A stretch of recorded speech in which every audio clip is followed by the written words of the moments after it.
Boa noite, amados irmãos, a graça e a paz do Senhor Jesus. Estamos aí, chegamos no primeiro domingo do ano, estamos felizes porque já fizemos a nossa Santa Ceia, né? A primeira Santa Ceia do ano, fizemos online e agora nós estamos aí dando sequência ao nosso culto para louvarmos e engrandecermos o nome do Senhor. E na esperança, né, de que no futuro estejamos logo todos nós participando do culto presencial.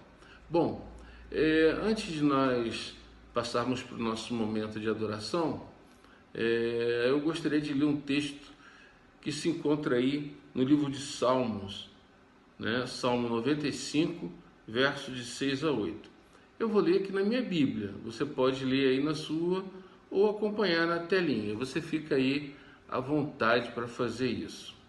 Diz assim a palavra do Senhor: Vinde, adoremos e prostremo-nos, ajoelhemo-nos diante do Senhor que nos criou. Ele é o nosso Deus, e nós, povo do seu pasto e ovelhas de sua mão. Hoje, se ouvirdes a voz do Senhor, não endureçais os vossos corações.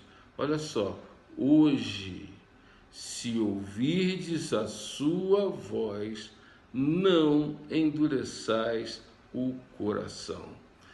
Com certeza, nós vamos adorar a Deus, vamos louvar a Deus, vamos contribuir na obra do Senhor e Deus vai falar conosco. Mas você não pode endurecer, seu coração. Desde agora, o seu coração tem que estar aí preparado para a glória de Deus. Você está feliz? Eu estou feliz. Estou muito feliz hoje, muito feliz porque eu entendo que nós estamos vivendo um período de esperança. Esperança que vai trazer para nós grandes surpresas, renovos, coisas boas, coisas que nós não esperávamos, e nós vamos vencer em nome de Jesus esta praga maldita que tem ceifado muitas vidas. Então nós vamos orar e vamos passar a palavra para os nossos irmãos que vão estar dirigindo o cântico para a honra e para a glória do Senhor. Senhor Jesus, bendito e maravilhoso, te louvamos e te bendizemos por essa oportunidade que temos de juntos, ó Pai, louvarmos o Teu nome. E pedimos que o Senhor receba a nossa adoração, a adoração que colocamos diante do Teu altar, e que o Teu Espírito, Pai, quebre o nosso coração nessa noite, nos quebrante, ó Pai, com o poder explosivo, dinamitador do Espírito, para que estejamos sensíveis à Tua voz e aquilo que o Senhor quer falar conosco. Pois assim nós oramos com o perdão dos nossos pecados, em nome de Jesus. Amém. Vamos louvar a Deus?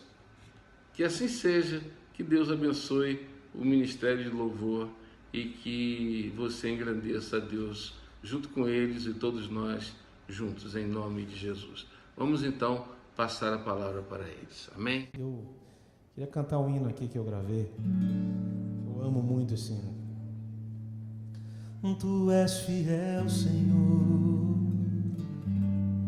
meu Pai celeste,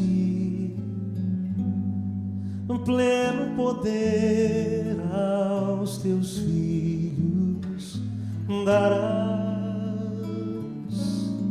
Nunca mudaste, tu nunca faltaste, tal como eras, tu sempre serás. Vamos juntos? Tu és fiel, Senhor, tu és fiel, Senhor, dia após dia, com bênção sem fim.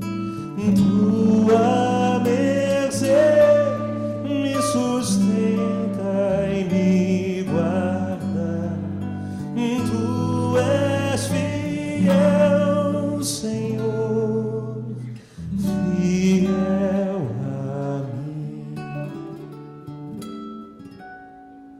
flores e frutos, montanhas e mares, sol, lua, estrelas, no céu a brilhar.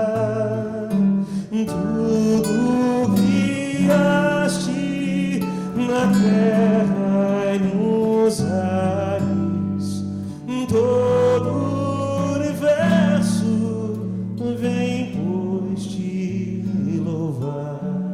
Ok? Tu és fiel, Senhor. Tu és fiel, Senhor. Dia após dia, com bênção sem fim. Tua mercê me sustenta e me guarda. Tu és fiel, Senhor, fiel a mim. No pleno perdão tu dás paz, segurança em cada momento. Me guia ao Senhor e no porvir, ó que doce esperança, desfrutarei do teu rico favor. Todo o coração. Tu és fiel, Senhor. Tu és fiel, Senhor.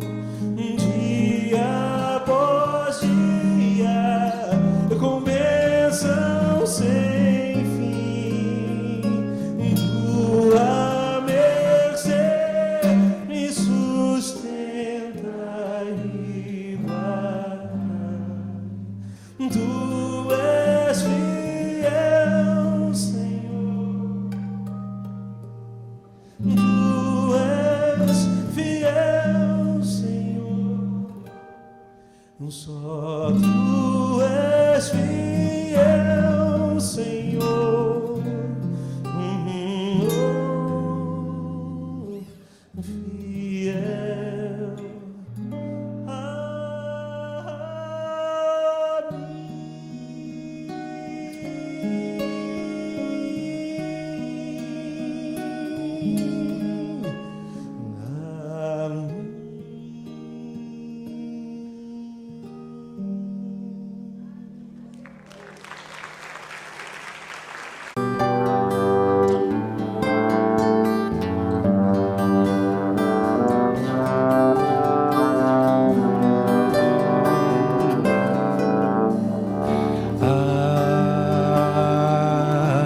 Como é bom poder aos pés da cruz depositar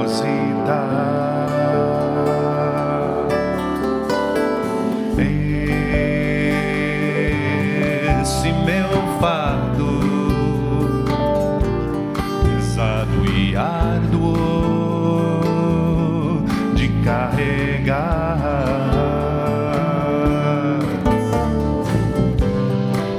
Ter que andar ansioso de nada senão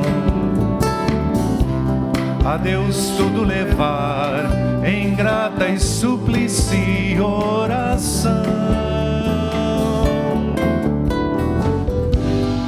E a paz de Deus então mente e coração guardará Jesus. Como é bom poder aos pés da cruz depositar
Um só cuidado, qualquer que seja, pois somente seria muito para ti. É meu, somente meu, todo trabalho, e o teu trabalho é descansar em mim.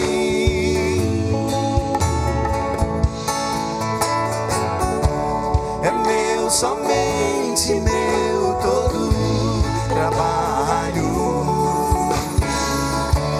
e o teu trabalho é descansar em mim.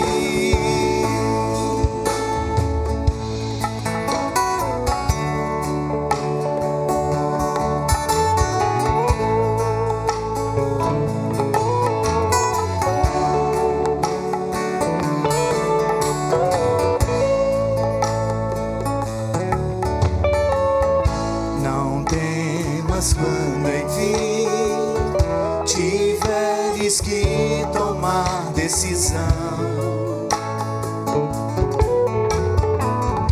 Entrega tudo a mim, confia de todo o coração. É meu, somente meu, todo trabalho, e o teu trabalho é descansar em mim.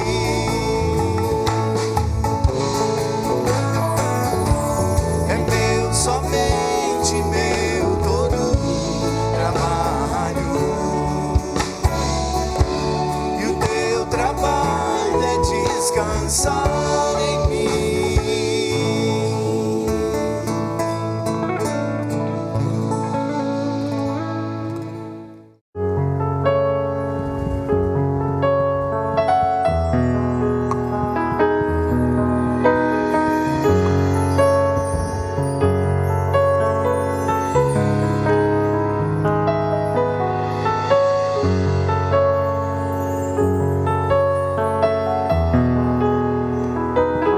Leva-nos em paz, Senhor, no teu amor e no teu cuidado.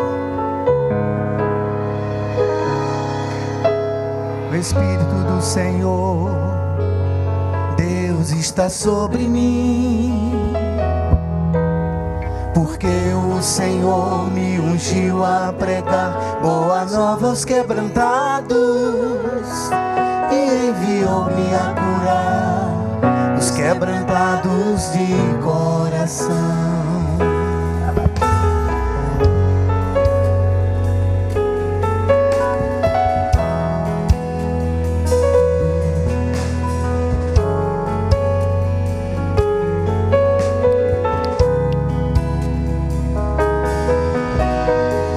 E a livrar todos os cativos,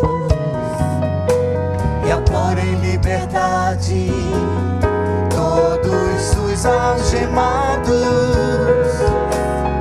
e apregoar o ano aceitável do Senhor, e o dia da vingança do nosso Deus,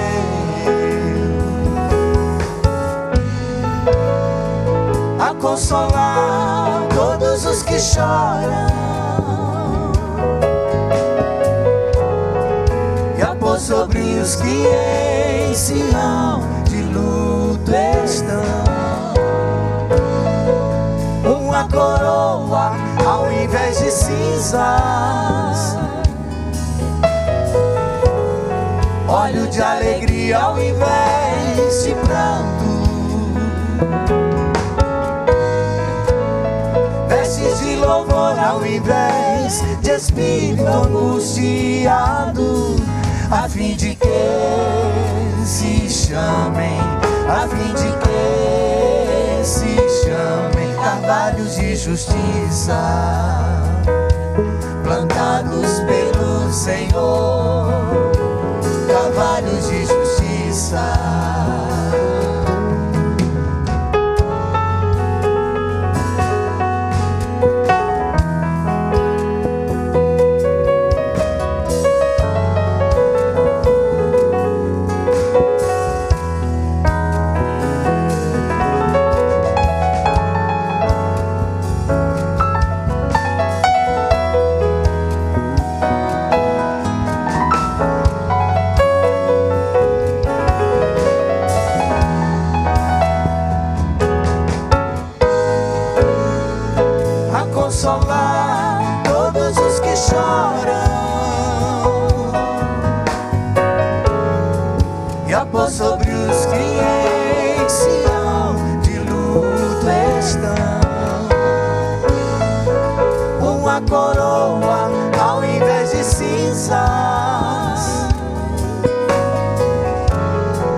de alegria ao invés de pranto. Vestes de louvor ao invés de espírito angustiado, a fim de que se chamem, a fim de que se chamem carvalhos de justiça, plantados pelo Senhor, carvalhos de justiça, plantados pelo Senhor, para a sua glória.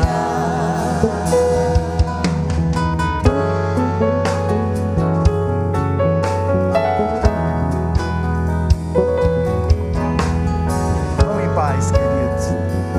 Uma boa semana para todos vocês. Vestes de louvor ao invés de espírito angustiado, uma coroa ao invés de cinzas. Deus os abençoe.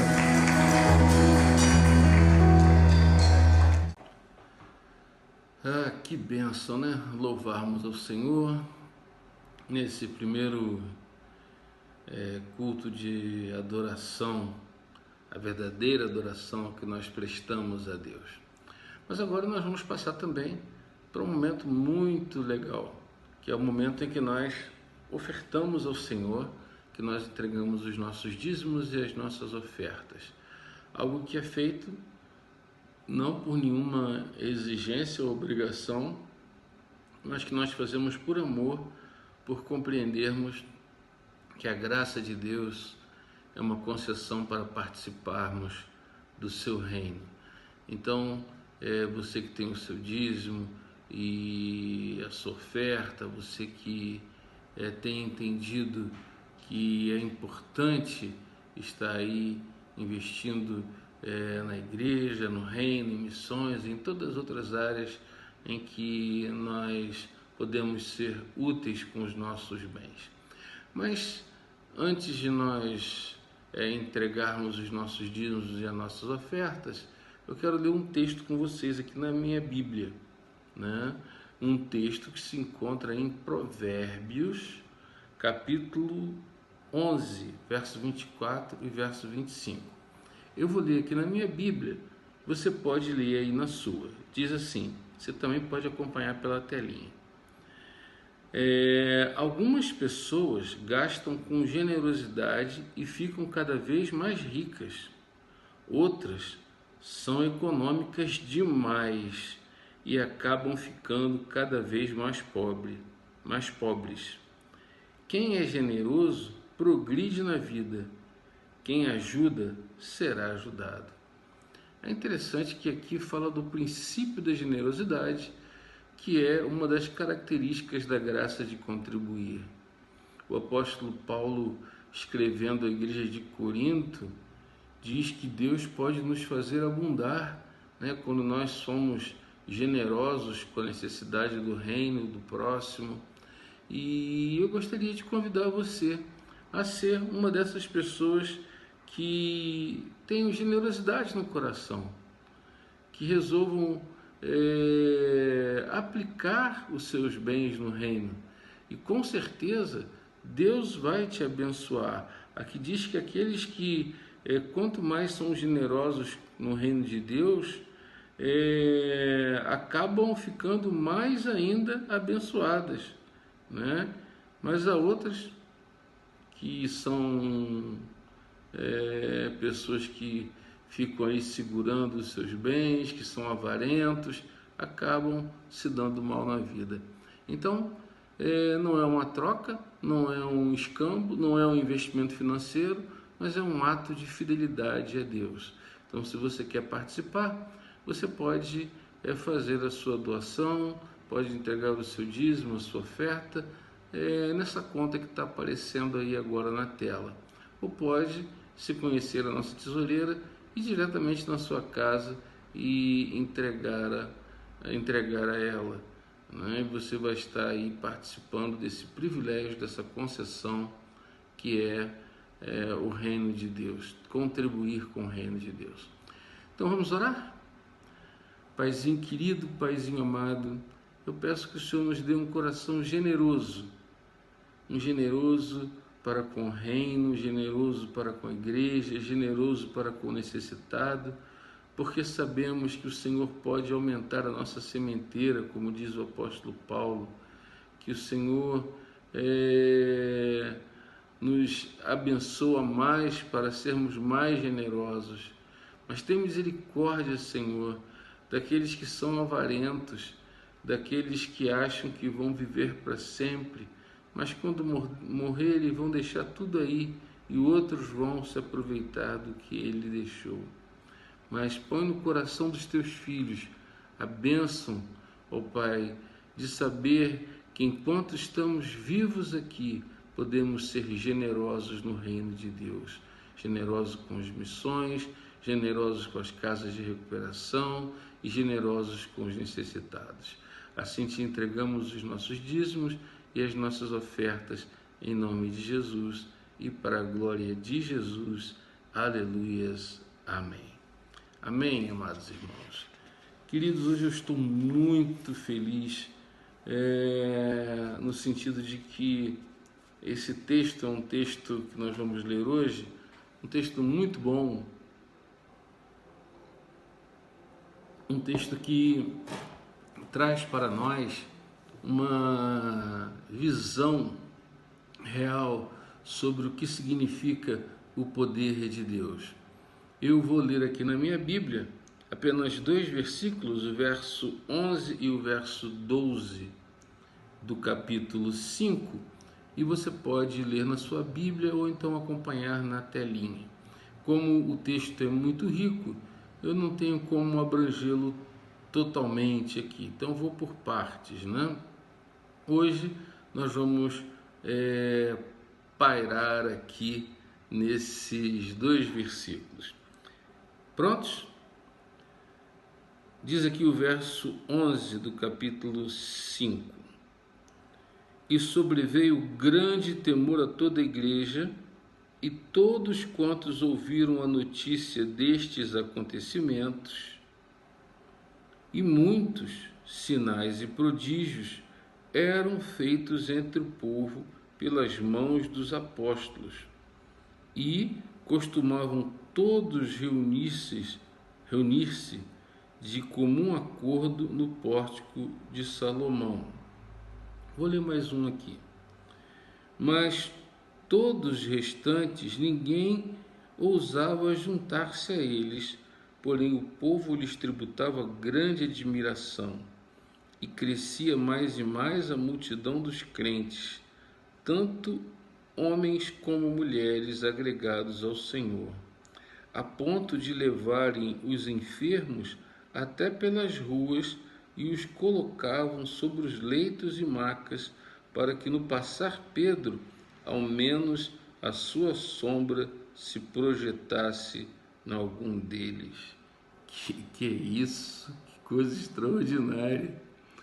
Paizinho querido, abençoa aqui agora a mensagem que vamos receber e que o Senhor derrame sobre nós este grande e imenso poder para louvor da glória de Jesus. Amém. Queridos, nós terminamos no domingo passado aquilo que nós vimos sobre o culto da igreja primitiva, como ele acontecia, né, na sua verdadeira adoração, né? Nós vimos o verdadeiro testemunho ou a verdadeira pregação, né? Onde Deus fazia maravilhas, também a forma verdadeira de contribuição que era feito pela graça. Vimos que apesar da igreja ter tanto poder, né? Tanta ação de Deus, tanta unção de Deus, ela não estava imune aos ataques de Satanás. E nós vimos que assim como na primeira criação, né, quando Deus criou tudo e viu que era tudo muito bom, né, Satanás veio e fez uma proposta para Adão e Eva, e eles caíram no pecado, né, e Deus teve que providenciar meios para que aquele pecado que havia atingido a primeira criação tivesse uma solução.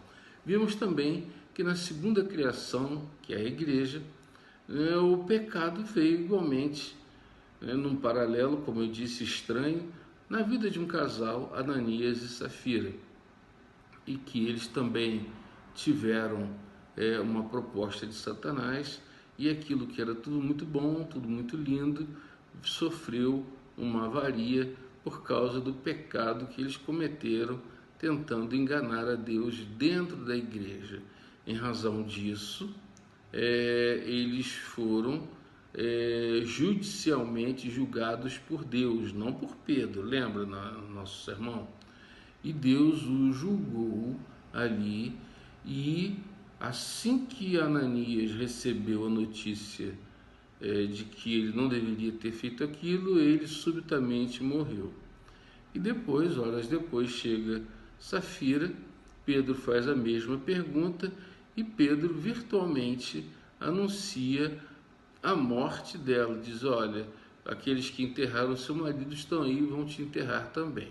Mas vimos que Pedro disse isso com base numa revelação dada por Deus por meio do Espírito Santo. Pedro era um homem batizado com o Espírito Santo, tinha noção do que estava acontecendo, e ele foi um porta-voz de Deus, e aconteceu que Safira também veio a morrer. E aí, o verso que nós lemos hoje trata exatamente disso, né? Diz que sobreveio grande temor a toda a igreja e a todos quantos ouviram a notícia desses acontecimentos. Ou seja, que acontecimento? Desse juízo que Deus efetuara na igreja, mostrando à igreja quem ele era e quem a igreja também deveria ser, de que ela deveria pensar em si mesma e agir de forma correta diante do Senhor. O texto que nós lemos fala exatamente da continuidade desse poder, ou seja, foi consertado, ou seja, houve a disciplina, Deus corrigiu, colocou a igreja no trilho, e aí o verso 12 começa dizendo que muitos sinais e muitos prodígios eram realizados pelas mãos dos apóstolos.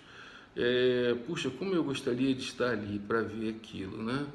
Mas eles fizeram milagres extraordinários, e essa ação de Deus ali trouxe por parte do povo que acompanhava, alguns de perto, outros de longe, uma grande admiração pelos cristãos que estavam ali se convertendo. E o texto diz também que houve um crescimento explosivo. Nós vamos falar isso não hoje, né? Mas vamos falar outro dia, mas que a igreja teve um crescimento explosivo e que aqueles sinais e aqueles prodígios que eram realizados, eles tinham um propósito. Evidentemente, muitos creram, mas outros não. A gente pode ver que os sacerdotes viram aquilo tudo e ficaram com inveja dos apóstolos, né? Eles ficaram enciumados, e os apóstolos, eles estavam ali pregando a palavra, procurando passar a doutrina acerca do Senhor Jesus, né, do que eles deveriam fazer agora que eram crentes, porque muitos estavam se convertendo. E o que aconteceu foi que essa inveja tão grande daqueles líderes religiosos, eu tenho dito para vocês que religião é uma praga, religião não salva ninguém. Então, aqueles religiosos que deveriam representar a bondade de Deus prenderam os apóstolos, que no meio da noite foram soltos por um anjo que os ordenou que fossem lá e anunciassem toda a verdade acerca desta vida. E o texto diz que eles foram lá e pregaram aquela palavra. Por isso, eu quero aquela palavra acerca do Senhor Jesus Cristo, é claro. Eu quero dar um tema à mensagem de hoje sobre a primazia da palavra rema na vida das pessoas. E eu quero aqui, logo de cara, fazer uma diferença.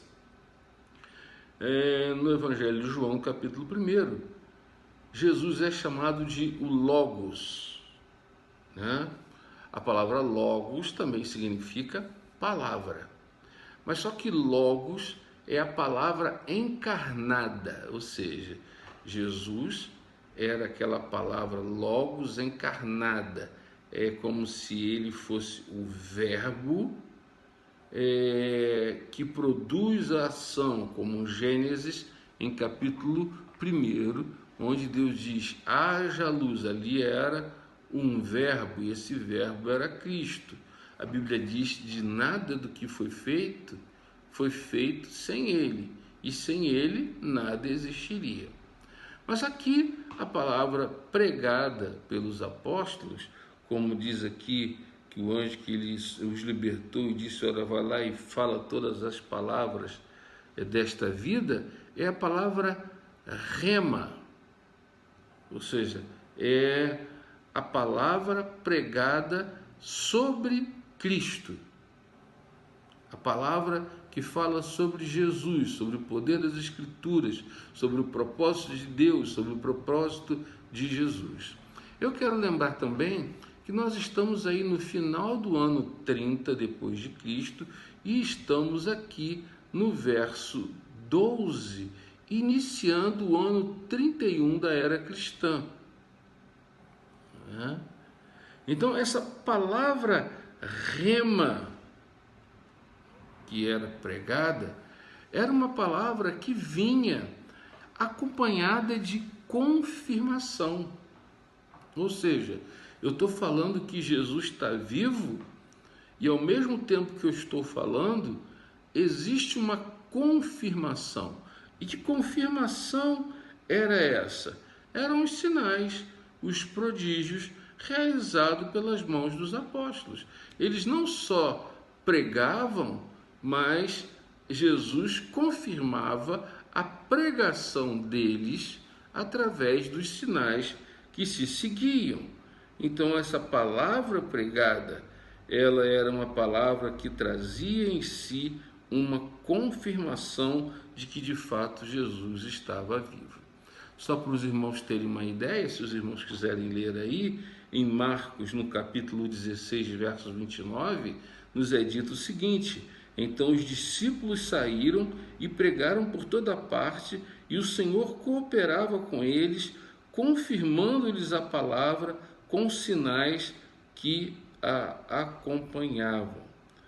Né? Então, olha só, os apóstolos pregavam e Deus fazia os sinais, né?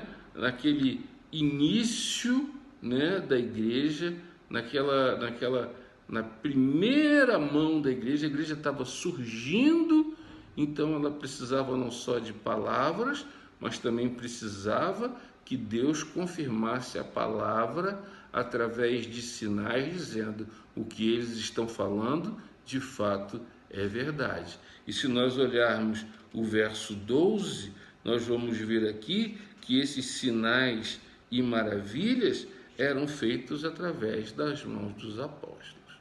Bom, apesar de tudo isso, dessa palavra rema está sendo confirmada por sinais e prodígios, infelizmente, pessoas que estavam ali e que viam aquilo tudo não acreditavam, né? E elas se deparavam com aqueles fenômenos que estavam acontecendo ali, né? E que elas olhavam e diziam que aquilo tudo não passava de eventos supersticiosos e que o que estava acontecendo, ocorrendo ali, era através daqueles homens ignorantes e que estavam aumentando e mentindo sobre aqueles sinais de que havia alguma coisa ali e que não era real, né? E aí nós temos que fazer uma pergunta: tem como se saber se milagres não podem acontecer? Ou seja, como se pode saber que milagres não podem acontecer? A gente pode provar isso? Não, não se pode.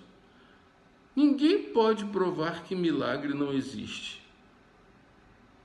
Nenhum cientista, nenhum ateu, nenhuma pessoa bem estudada, nenhum crânio intelectual, não pode, né? E por que não pode?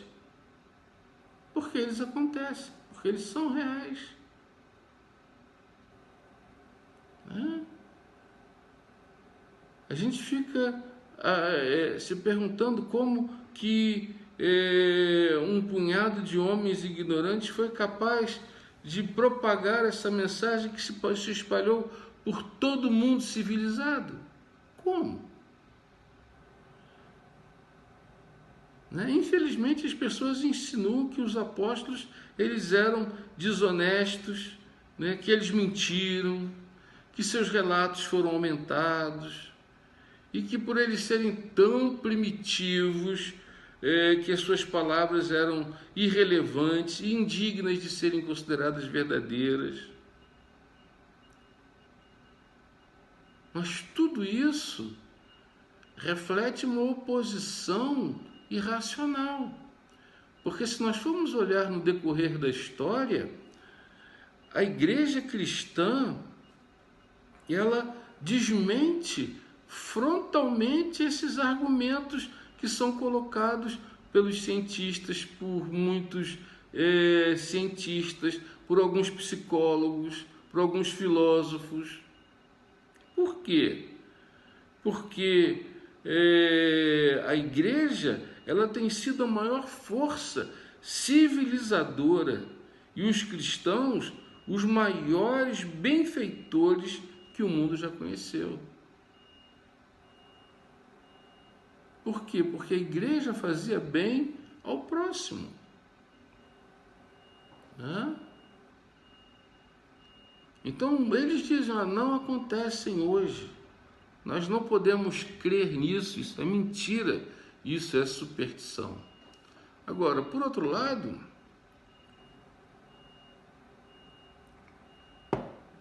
vem uma outra pergunta que é uma pergunta que eu considero importante.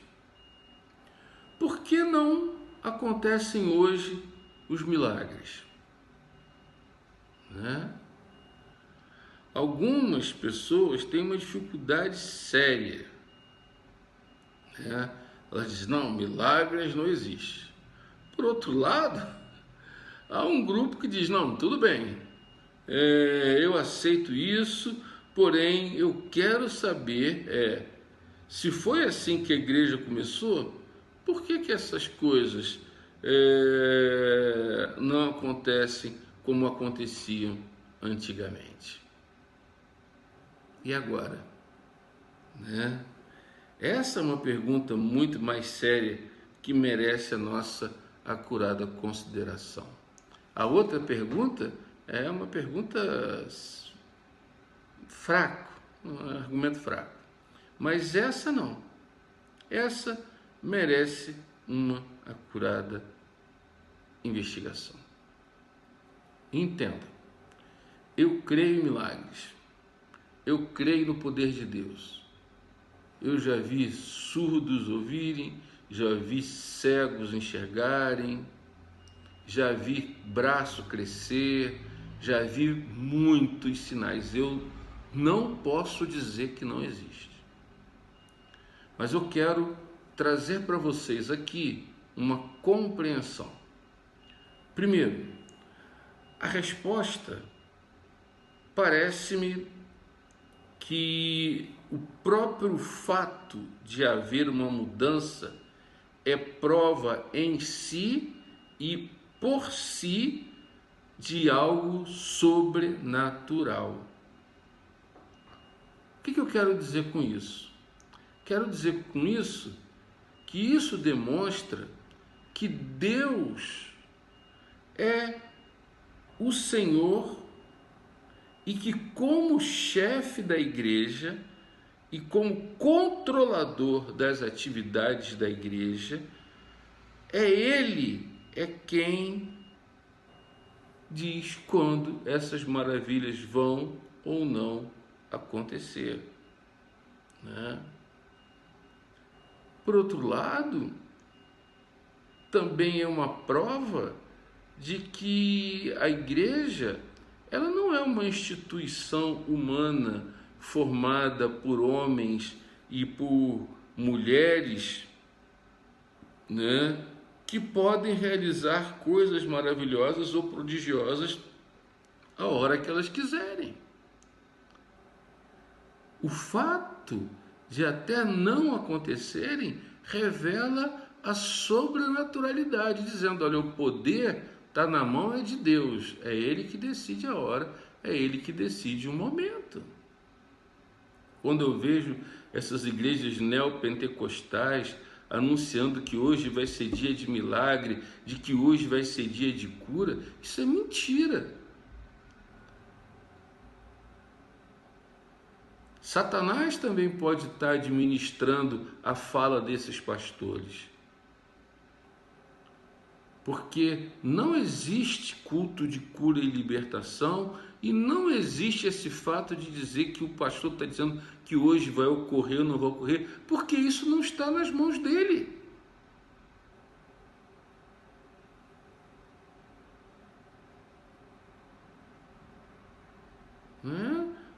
Como nós já vimos, os apóstolos tinham o cuidado de dizer que Deus é quem estava no controle.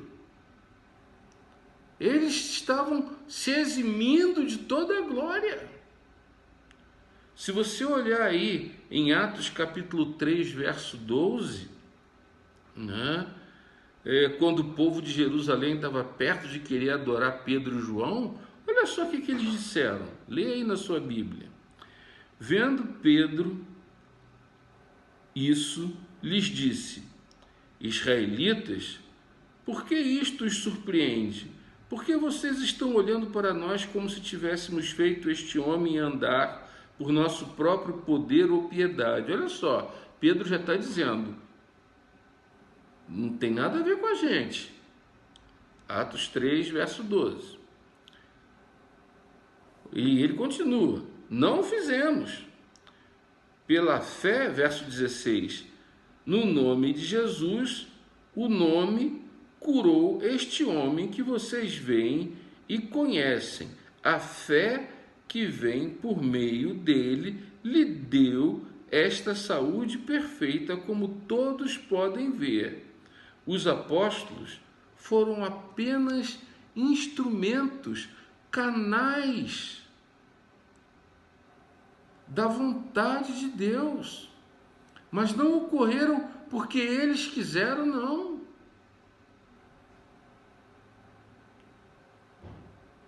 E nós temos que entender que depois o fato de ter havido mudança prova que o poder veio de Deus.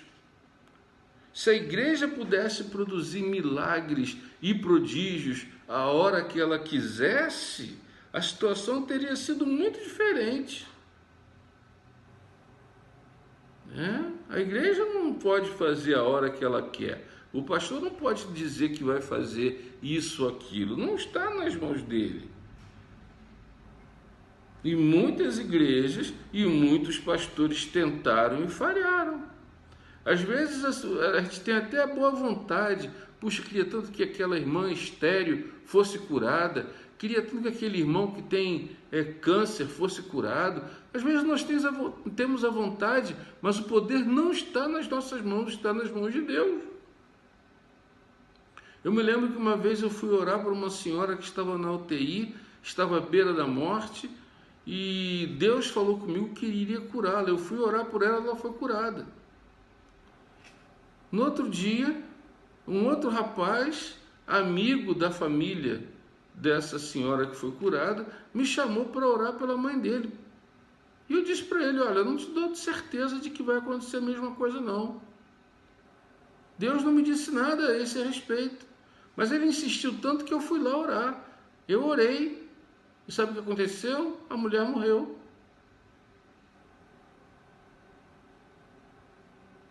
Ou seja, a igreja não pode dizer que ela detém o poder de fazer sinais e prodígios a hora que quer, e nem pastor nenhum pode dizer essas coisas. A mudança prova que o poder está no controle de outrem, ou seja, está na mão de Deus. E essa é a grande mensagem da primeira parte do livro de Atos. Aqui no início, a igreja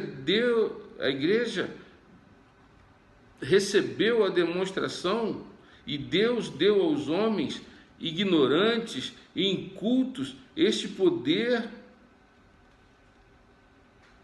para que eles pudessem fazer o que Deus queria que fosse feito. Mas foi Deus que deu. O apóstolo Paulo, em 2 Coríntios capítulo 4, verso 7, ele diz: mas temos esse tesouro em vasos de barro, para mostrar que esse poder, que a tudo excede, provém de Deus e não de nós. Ou seja, o poder está em vasos de barro, mas o poder não vem do vaso de barro, vem de Deus. O nosso Senhor autenticou a mensagem deles através de sinais e prodígios.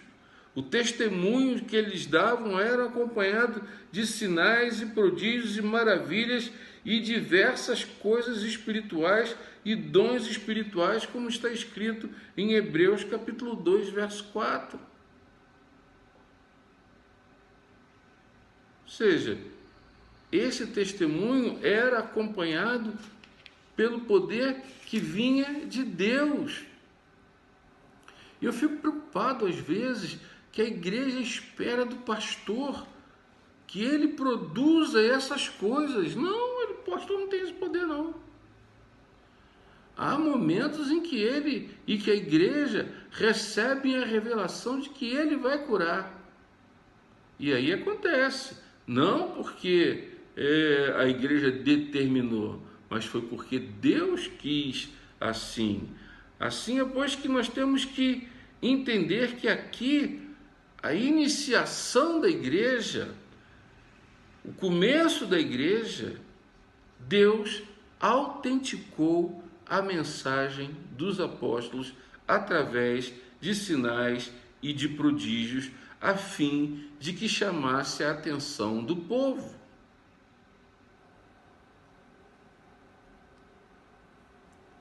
Né?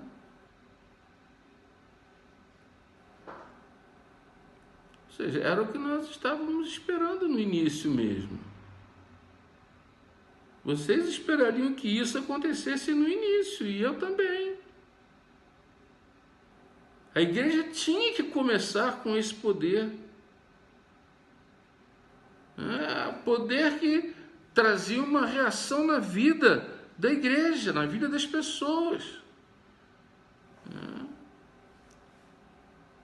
E eu sugiro aqui que Deus fez isso mesmo, para mostrar que a mentira propagada pelos fariseus de que o corpo de Jesus tinha sido roubado e de que se tinha enterrado e que havia... Não, aqui agora estava mostrando, através da realização de sinais e prodígios, de que aqueles homens que disseram que o corpo de Cristo tinha sido roubado e que os discípulos haviam furtado, ele agora, através desse poder, estava quebrando o poder da mentira através dos sinais e prodígios.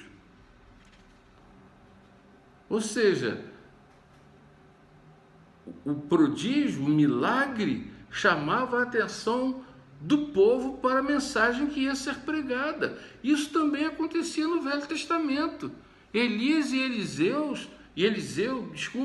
eles também eram instrumentos nas mãos de Deus para fazer sinais e prodígios. E quando esses sinais e prodígios eram realizados, a mensagem que eles tinham que entregar recebiam toda a atenção. E reparem que nem todos os profetas do Velho Testamento receberam o dom de realizar sinais e prodígios. Nem todos. A gente conta no dedo. A gente vê aí Elias, a gente vê Eliseu, a gente vê Moisés, né? A gente conta no dedo, né? Ou seja, era para trazer o informe de Deus àqueles pecadores. Ou seja, o milagre, ele produzia nas pessoas o desejo de ouvir a mensagem que os profetas queriam transmitir. E a gente vê essa mesma variação e manifestação sobrenatural na história da igreja cristã. Os milagres aconteceram no Velho Testamento, os milagres aconteceram na igreja primitiva, mas há um negócio que eu não sei se você já ouviu falar, de avivamentos. Momento em que a igreja estava se sentindo fraca, precisava de renovação de poder, Deus mandou avivamentos extraordinários, através de homens como John Wesley, através de homens como George Whitefield, através de Finney, através de tantos outros homens cheios do poder de Deus. E nesses avivamentos, Erlo Stigan, né, cujo avivamento acontece até hoje, nesses avivamentos aconteciam coisas extraordinárias.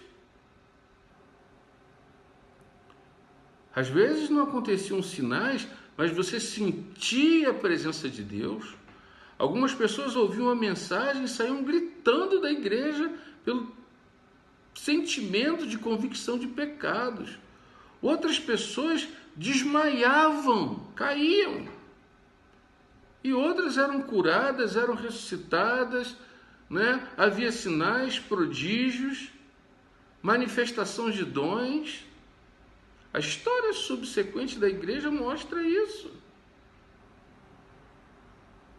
Também tive essa experiência no meu ministério, onde pessoas caíam, onde aparecia dente de ouro, onde gente era curada. Também não eram curadas, mas tinha convicção de pecados, pessoas que confessavam seus erros, pessoas que diziam para Deus o seu estado de pecado e queriam uma vida nova. Isso é poder de Deus. Mas não acontece quando eu quero, quando a igreja quer, ou quando determinado homem quer, ou quando determinada igreja diz que vai lá no tabernáculo dos milagres que vai acontecer. Isso é mentira. Eu quero dizer para vocês também que o diabo cura. Eu me lembro de uma pessoa que me afrontou,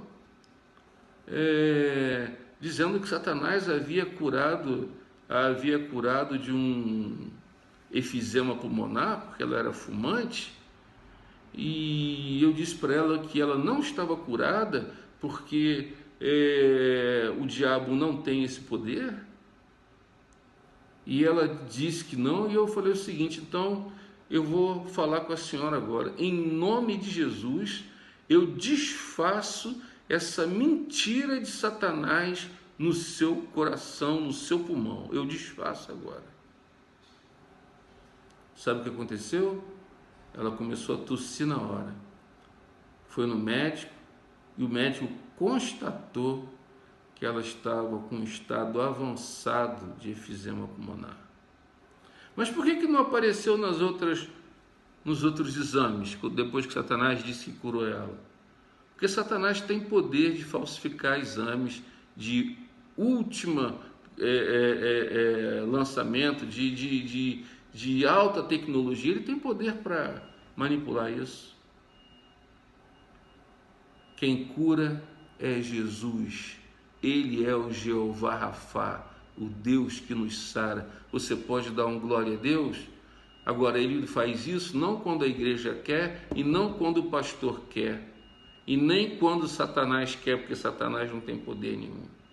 Ele faz isso quando ele quer, né? Então, essa é uma coisa que nós temos que entender, né? Deus tem o poder de fazer essas coisas quando ele quer. Homens e mulheres são tocados pelo poder, né? São tocados pelo poder de Deus, né? Então, essas manifestações acontecem para pôr a igreja, para pôr o seu povo de pé e para chamar homens e mulheres a darem ouvidos à sua mensagem, né? É dessa forma que acontece, é dessa maneira que as coisas se desenrolam. Portanto, a minha resposta à pergunta por que não temos coisas como essas acontecendo agora na igreja, eu diria a você, realmente eu não sei. Eu gostaria muito, muito que esses milagres estivessem acontecendo hoje, mas eu não sei por que não acontece, né? Na verdade, eu diria que não acontece por causa da ação sobrenatural de Deus, porque Ele não quer fazer agora. É isso, né? É isso. Então, eu não posso dizer a você por que não acontece, né? Acontece no tempo de Deus. Mas eu observo que é desse modo que Deus tem agido através do curso da história. E longe de ficar perturbado por causa disso, a minha fé é fortalecida, porque eu sei que não sou eu que mando nessas coisas, elas estão nas mãos de Deus. Eu ouvi também de uma pessoa que ela me disse assim: olha, se eu pudesse ver, eu creria. Queridos, essa é a terceira dificuldade que muitas vezes as pessoas veem nos milagres. E esta é uma dificuldade que eu sinto ser importante para nós, tanto por sua urgência como por seus aspectos práticos, né? Porque há aqueles que acham que o fato de não acontecerem milagres para nós atualmente é injusto para conosco, né?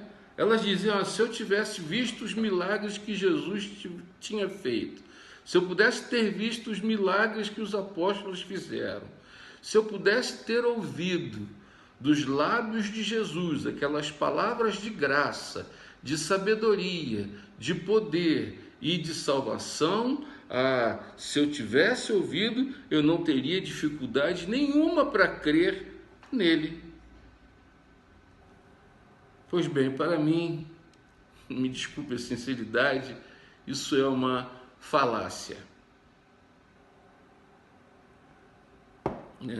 Isso é uma falácia. Por quê?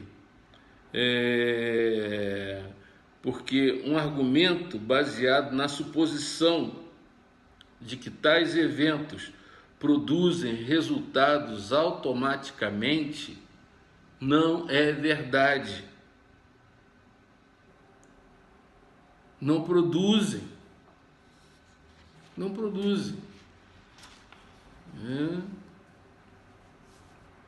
Existe uma passagem em Lucas, no capítulo 16, verso 19, verso 31, uma declaração que o Senhor Jesus fez.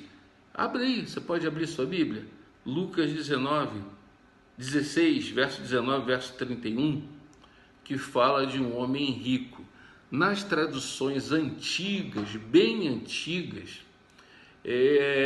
o nome desse homem rico se chamava Dives. Na verdade, não é um nome, né?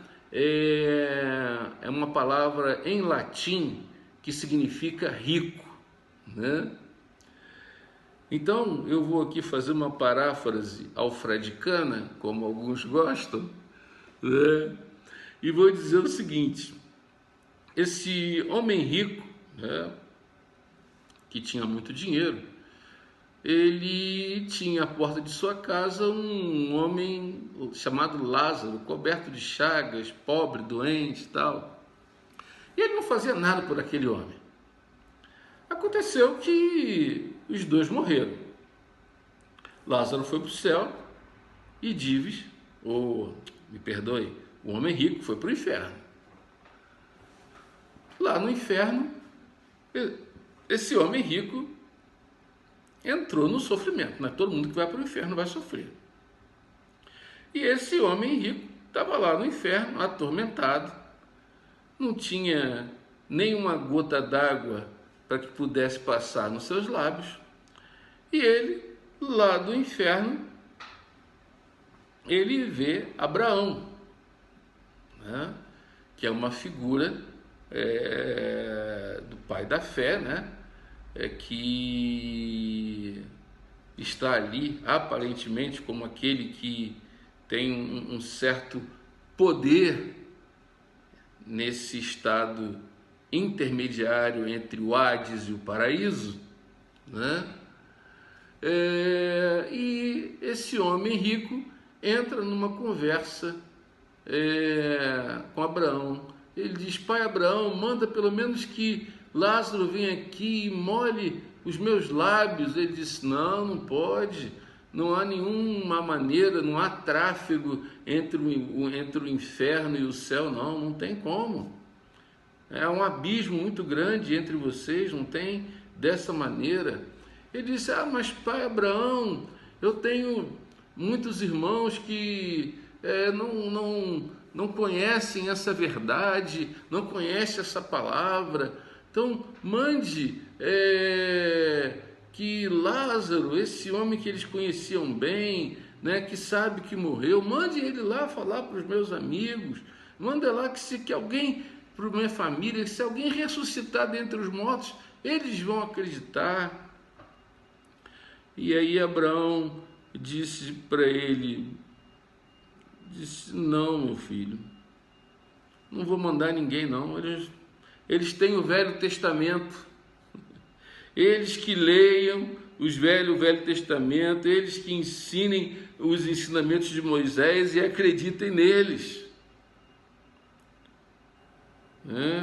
Ele disse: não, pai Abraão, mas manda alguém lá, porque ele disse: olha, ainda que alguém ressuscite dentre os mortos e vá lá, eles ainda não acreditarão, ainda que ressuscite um morto.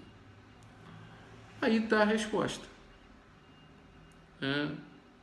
As pessoas em geral sempre pensam como esse homem.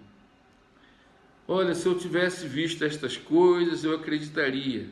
Mas isso é um erro fundamental, porque muitas pessoas veem coisas extraordinárias e não creem, não acreditam, né?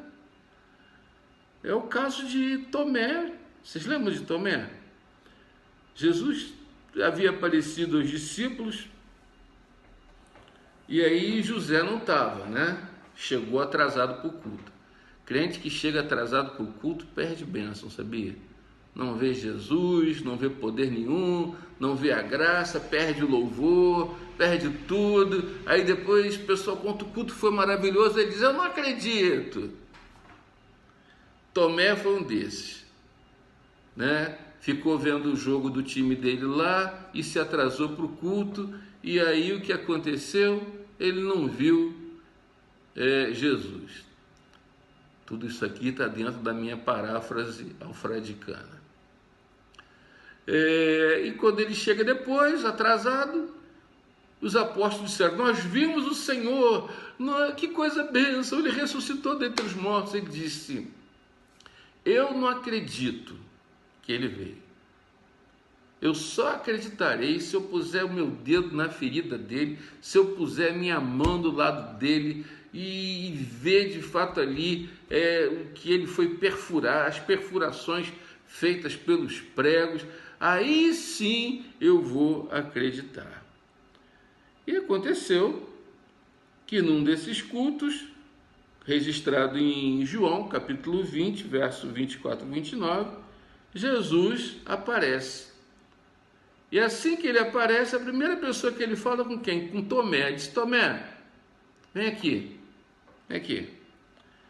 Aí Tomé vai, todo assustado, Jesus fala assim para ele: põe aqui o teu dedo e vê minhas mãos. Põe aqui, ó, olha aqui, ó, o prego foi perfurado aqui.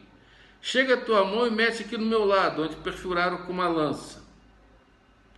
E não sejas incrédulo, mas crente.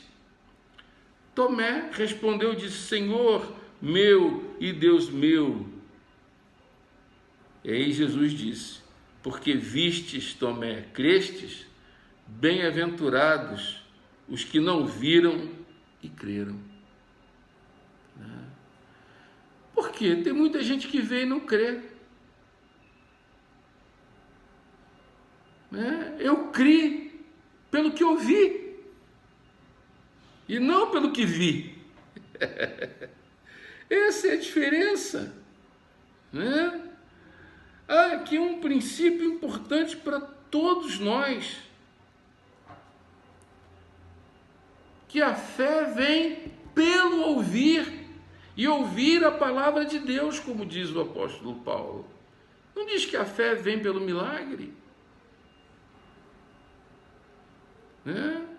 Esses eventos, eles visam falar-nos e comunicar-nos uma mensagem.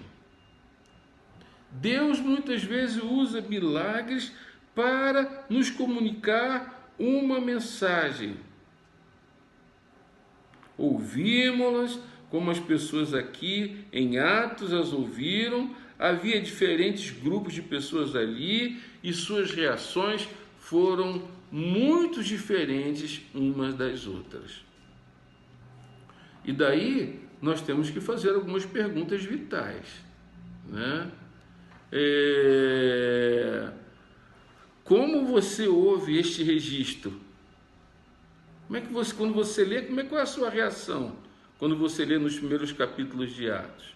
Qual é a sua reação? Qual é o efeito que isso tem sobre você? Essa é uma coisa que nós temos que nos perguntar,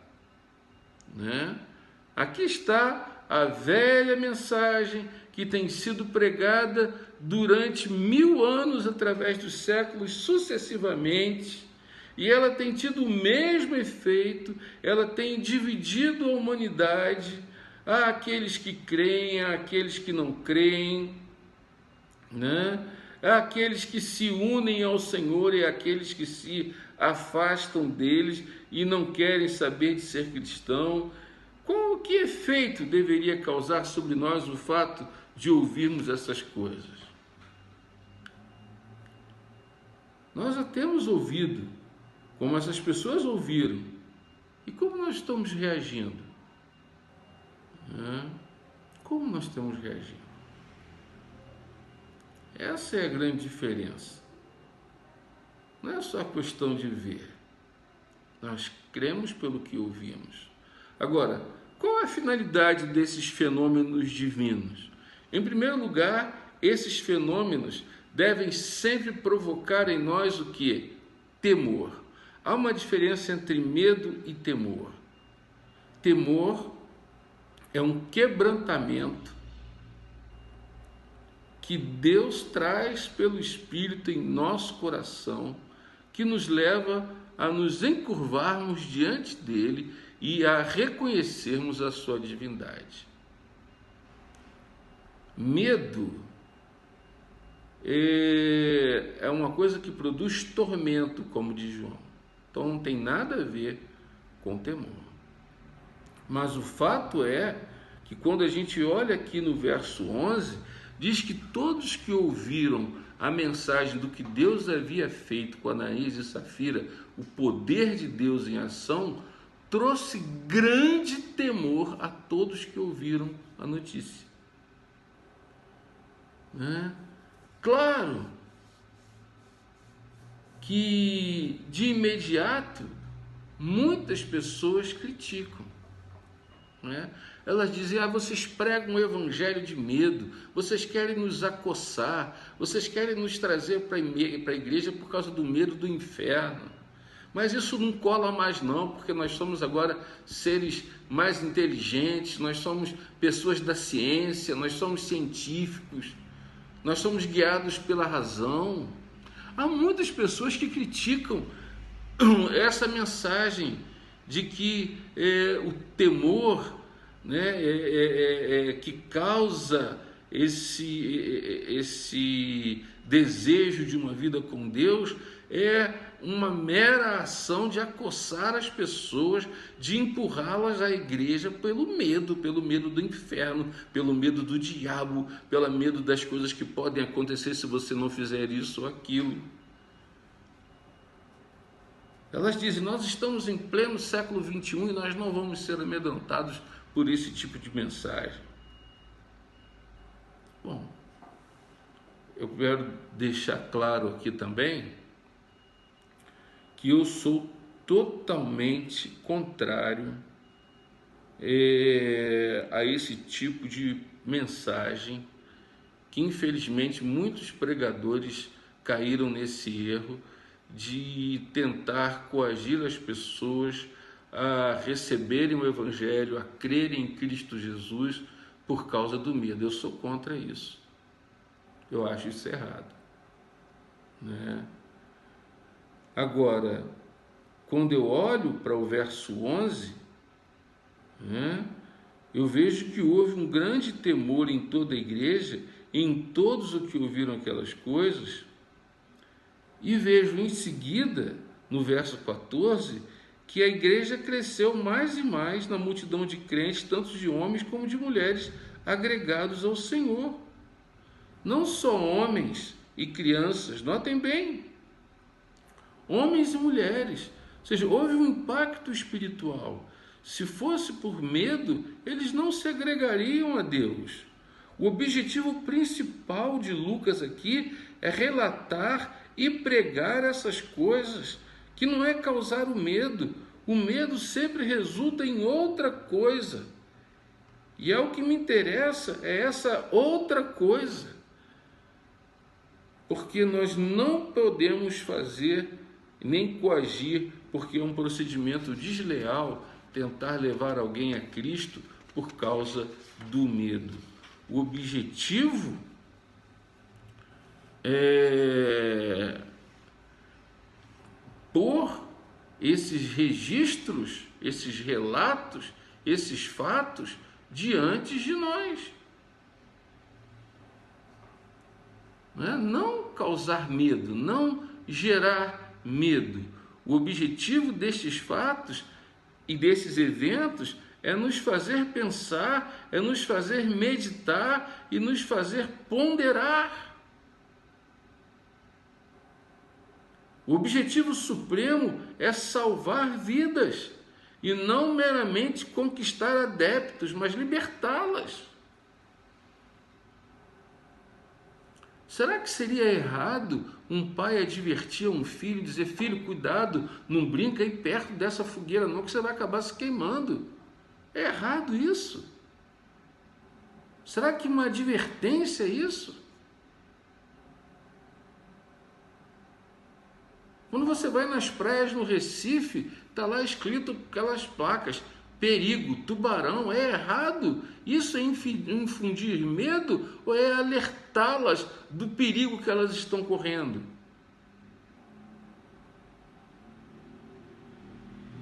Ou o que dizer de um médico cujo paciente está com uma doença séria, grave, que precisa de uma intervenção cirúrgica, e o paciente diz: não, eu não vou operar, eu não quero operar, eu não vou operar de jeito nenhum, porque eu sei que amanhã eu vou ficar bom.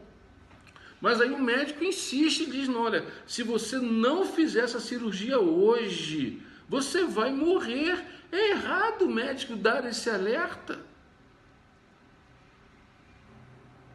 Isso não é infundir medo. Isso é trazer a pessoa a ter temor, no sentido de que ela compreenda qual é o curso que ela está seguindo, o curso errado que ela está seguindo na vida dela. Eu penso que isso é grave e que se nós não fizermos nossa função de alertar as pessoas, não de amedrontá-las, e dizendo do perigo que elas estão correndo de irem para um lugar horroroso se não tiverem Cristo como Senhor e Salvador, isso não é infundir medo, isso é trazer um alerta.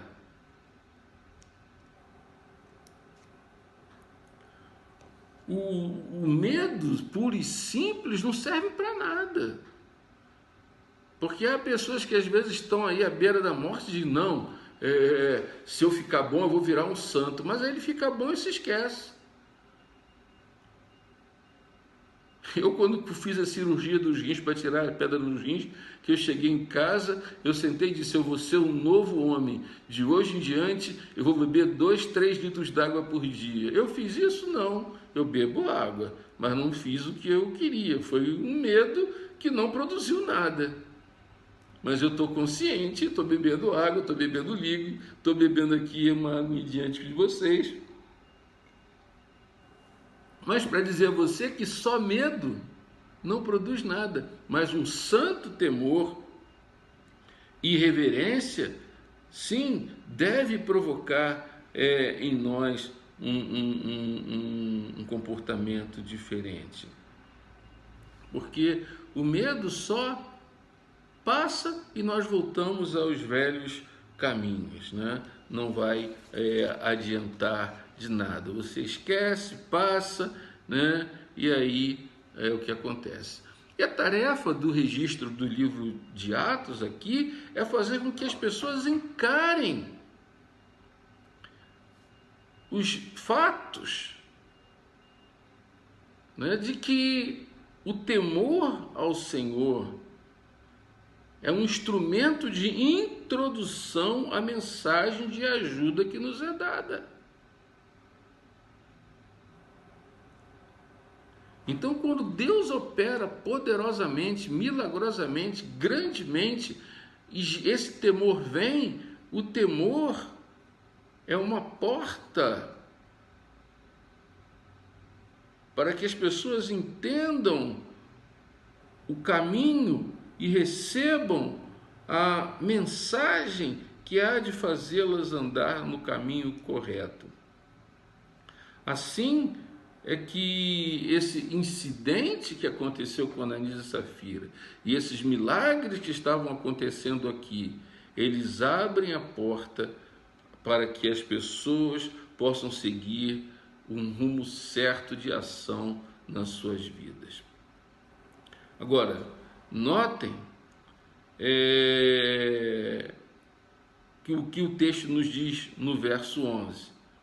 E houve grande temor em toda a igreja e em todos os que ouviram estas notícias. A própria igreja se encheu de temor. E o que eu quero salientar é que esse elemento temor é uma parte a verdadeira experiência cristã. Eu sei que você vai ficar triste comigo com o que eu vou dizer agora, mas eu quero perguntar a você o seguinte: por que você creu no Senhor Jesus como seu Salvador? Por que você creu nele como seu Salvador? Alguns cristãos eles afirmam o seguinte: olha, eu aceitei a Jesus como meu Salvador, mas eu não fui amedrontado, eu vim a Cristo, ao Senhor, porque desejava a salvação, mas nunca experimentei o que é ficar com medo. Olha, isso me assusta. Me assusta por quê? Por que você chama nosso Senhor Jesus de Salvador? Do que ele te salva? Por que você foi a Ele? Por que você creu nele? Veja, a própria palavra Salvador significa que você precisa ser salvo de alguma coisa. E do que nós precisamos ser salvos? A Bíblia diz, o Evangelho nos dá a resposta a essa pergunta. Nós precisamos ser salvos da ira que está por vir. João Batista disse aos fariseus: quem vos induziu a fugir da ira vindoura? Lucas capítulo 3, verso 7. Quem foi que ensinou isso a vocês? Pedro, pregando em Atos capítulo 4, verso 20, ele diz: salvai-vos desta geração perversa. Ele disse isso em Pentecostes. Não adianta você dizer que crê num Salvador se não percebe que está perdido. Não adianta você dizer isso se você não tiver consciência de que está perdido, que está debaixo da condenação da lei e que vai para o inferno. Portanto, eu não posso reconhecer uma experiência verdadeira, experiência cristã, se não houver nela um elemento temor. Não, o medo que traz tormento não faz parte disso. E sim o temor que faz com que os homens e as mulheres fujam da ira vindoura. O medo que os impele a irem correndo para o Salvador, o grande temor, não entenda mal isso, não estou aqui para assustar você, mas estou aqui para colocar certos fatos históricos diante de vocês, para que vocês entendam e considerem o que significa crer em Cristo. Eu estou dizendo, ouçam essas coisas, elas aconteceram, e o que elas devem significar para mim e para você. A segunda maneira de nós reagirmos aos fenômenos divinos é por meio da fé, né? Ou seja, nós temos o temor e nós temos a fé. O cristão conhece temor, mas não para aí. Ele conhece o temor e ao temor ele responde também com a fé. Verso 14 diz: e crescia mais e mais a multidão de crentes, tanto homens como mulheres agregados ao Senhor. Como nós já vimos, os milagres que acontecem no início, que aconteceram no início da igreja, tinham a finalidade de nos ajudar. Ou seja, quando nós lemos os registros, ouvimos a mensagem para o qual os milagres apontam. Ou seja, aqueles que param nos milagres, tanto aqueles que param no temor, eles acabam errando. Porque não pode parar no milagre, não pode parar no temor, tem que continuar na fé. Os milagres são instrumentos empregados para nos levar a confrontar-nos com a verdade e a crer nela.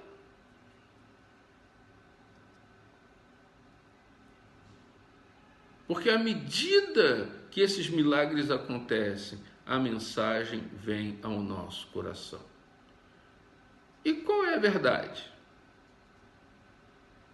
A verdade é que Lucas queria registrar aqui que a igreja não é uma mera instituição humana, formada por homens e mulheres que tiveram uma ideia e que resolveram fundar uma sociedade para fazer coisas maravilhosas e extraordinárias.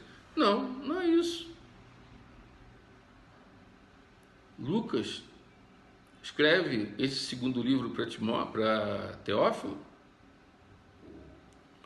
no sincero desejo de mostrar que a igreja é o corpo de Cristo e que o Espírito Santo age de forma invisível, poderosa e gloriosamente para nos conduzir à salvação. Quando o Senhor Jesus operava milagres, acontecia a mesma coisa. Ele pregava a salvação, né? Então, por isso que essas coisas acontecem. Para nós entendermos que existe alguém acima de nós. Eles apontam isso. Há um Deus vivo que opera milagre, que tem uma mensagem de salvação e tem uma palavra de fé para você. E aqueles que creem olham para cima e dizem, de fato existe alguém acima. Mas há daqueles que ficam fugindo. Olha, eu quero dizer uma coisa para você. Ainda que você viva muito tempo, que você tenha uma longevidade, que você viva muitos anos, um dia você vai morrer. Não vai poder fugir para sempre. E no fim, você será apanhado, como está escrito lá em Números 32, verso 23. Sabei que o vosso pecado vos há de achar. E, por último, como eles operaram aqueles milagres?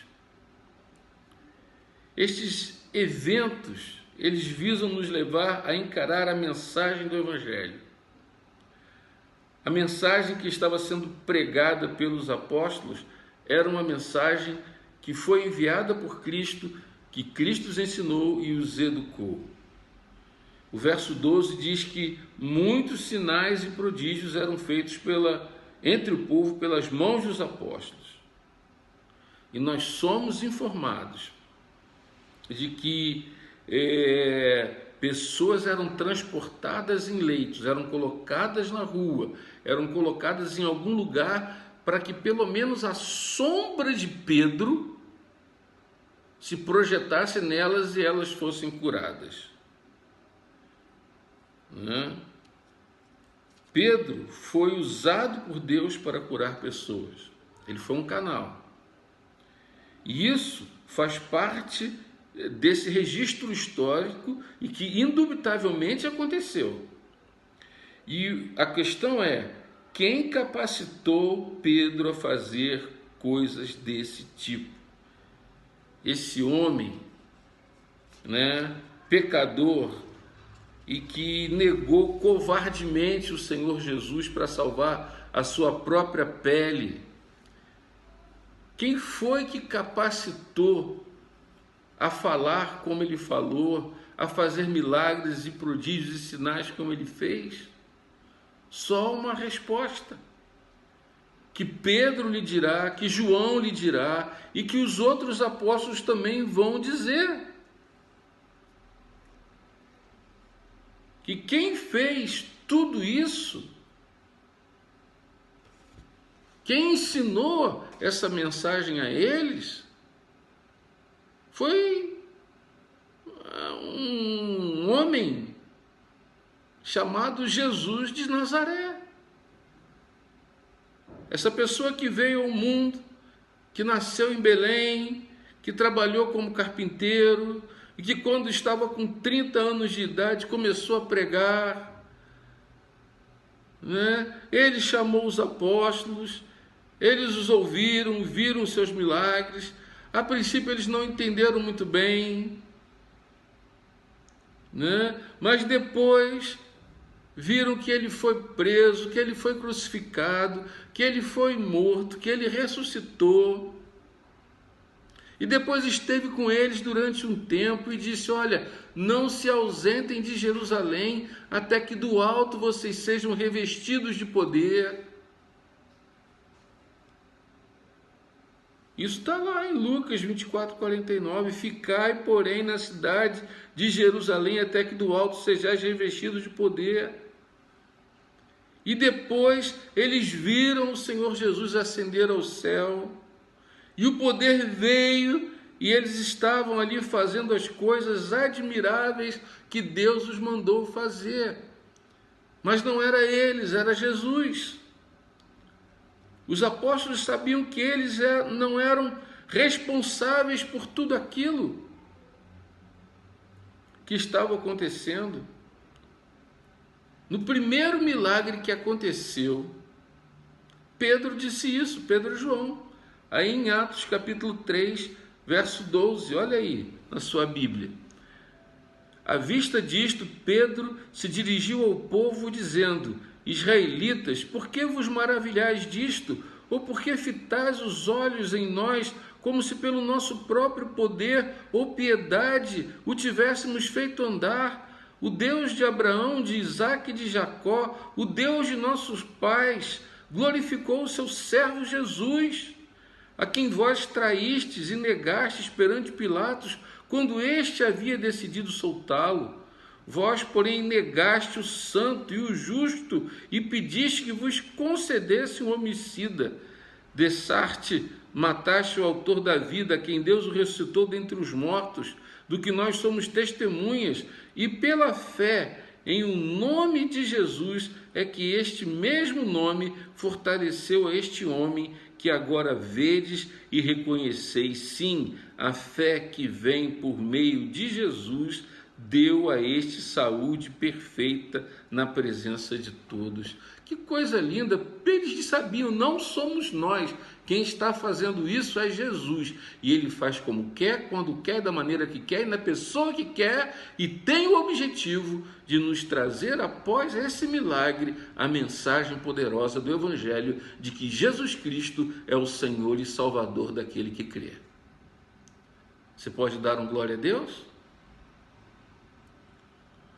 Um outro exemplo também foi do apóstolo Paulo, que estava na cidade de Éfeso. Ele passou 2 anos pregando a palavra de Deus na escola de Tirano. O texto nos diz o seguinte, eu vou ler aqui para vocês, Atos 19, verso 10 em diante, diz assim: durou isto por espaço de 2 anos, quando, dando ensejo a que todos os habitantes da Ásia ouvissem a palavra do Senhor, tanto judeus como gregos. Agora, olha só. E Deus, pelas mãos de Paulo, ou seja, Deus, pelas mãos de Paulo, fazia milagres extraordinários, a ponto de levarem aos enfermos lenços e aventais do seu uso pessoal, diante dos quais as enfermidades fugiam das suas vítimas e os espíritos malignos se retiravam. Quem que estava fazendo isso pelas mãos de Paulo? Era Jesus Cristo. E aí o texto diz: chegou este fato ao conhecimento de todos, assim judeus como gregos, habitantes de Éfeso, e veio o quê? Temor sobre todos eles, e o nome do Senhor Jesus era engrandecido. Muitos dos que creram, ou seja, depois do temor veio a fé, vieram confessando e denunciando publicamente as suas próprias obras, ou seja, se converteram ao Senhor.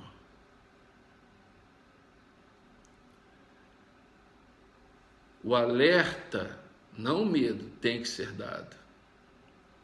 Jesus continua operando milagres hoje, mas nós não podemos parar nos milagres, porque o que importa para nós é a mensagem que nós ouvimos.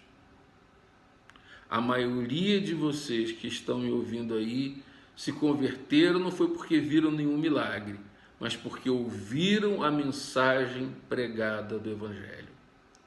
Porque a fé vem pelo ouvir. Mas o milagre, ele é um instrumento de Deus para que as pessoas se disponham a ouvir. E queira Deus que Ele deseje realizar milagres extraordinários na Igreja Shalom e nas igrejas verdadeiramente evangélicas, para que o povo se desperte para ouvir a mensagem de salvação de que só Jesus Cristo salva. Que Deus te abençoe e que Deus lhe dê a condição de viver uma vida dessa natureza. O maior milagre é a mensagem que Deus nos traz através de Cristo Jesus. Que Deus nos abençoe, que Deus te dê uma boa noite e uma boa semana. E nos vemos quarta-feira na reunião de oração pelo Zoom. Vamos orar? Senhor, muito obrigado pela tua palavra poderosa, palavra que vem das Escrituras, do Deus que opera milagres, do Deus que faz grandes maravilhas, mas que traz a mensagem aos nossos corações de que Jesus Cristo é o Senhor, o único e suficiente Salvador, e que ninguém vai ao Pai senão por Jesus Cristo. E eu rogo que essa mensagem possa produzir fruto de salvação, não para a minha glória, porque eu não sou ninguém, mas para a tua honra e para a tua glória. Assim eu oro em nome de Jesus. Aleluias. Amém. E que a graça do Senhor Jesus, o amor de Deus nosso Pai e as consolações do Santo Espírito esteja sobre vós, povo de Deus em Shalom, e sobre todo o povo de Deus, espalhado por toda a face da terra, desde agora e para todo sempre. Maranata! Ora vem, Senhor Jesus. Que Deus te abençoe, até a próxima, e que Deus te guarde, dando-lhe uma vida cheia do Espírito Santo, em nome de Jesus. Amém.